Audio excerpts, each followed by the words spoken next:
I'm Aoife from Bats of Leisure, and I'm going to be teaching you some tips and tricks to tie together all the videos in the past few weeks that Bats of Leisure have been producing for you.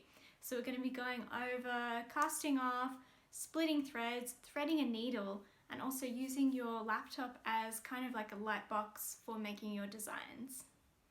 You want your embroidery thread to be no longer than from your hand to your elbow. So snip so that it's about that long, and usually you want to split your threads. So for general use, about 3 threads per time that you're using it is usually the best, but you can use 2 or 1 thread. So this particular embroidery floss comes with 6 strands. So what we need to do is halve our threads so that there's 3 on each side, and then slowly pull them apart. And the slower you do this, the less likely you'll come into trouble with knots. And then you've separated your strands. So make sure that you hold on to the other one, because you can use that later. And now we can thread our needle. To thread a needle well and easily, you want to make sure that there's no frayed edges on the part that you'll be passing through the needle. So I usually snip and then wet it with your mouth. And what I like to do is keep it tucked in between my index and my thumb. And then all you have to do is then slide the needle onto the threads whilst your thumb and index are still closed, and then you can just pull it through. What you want to make sure for the needle setup is that there's 5 centimeters hanging over one side, and then we're going to be doing a double knot on the longer edge. So we go underneath each other like that, crossing over. We're just making a normal knot, crossing over and then going through that loop. And then we're going to do that again, going under and going through that loop. And we want to make sure that the knots are sitting on top of each other so it bulks it up.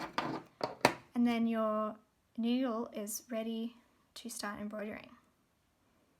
To cast off and to finish up your piece that you're embroidering, you want to bring your needle to the back like this. And make sure that you have enough thread, at least 5 centimeters away from the base of the fabric, because otherwise doing this technique will be very difficult. Also, you want to make sure that you don't embroider too close to the hoop, because that will also make this quite difficult. So what you want to do to cast off and make a little knot so it doesn't unravel is you go underneath a stitch that you did quite recently that's very close to where your thread is, and you make a loop, and before that loop closes you go through it, and that creates one knot, and you have to do that once more to secure that. So create that loop and then go through, and now you can clip just about 1 centimeter away, and then that will be nice and secure. Tracing off images on your screen is a really good way if you're not very confident with drawing of how to adapt a design for yourself. So if I want to get this lion as a basic outline, I could just pop a piece of paper that is quite thin over my screen and literally just use it as you would a light box and trace around it.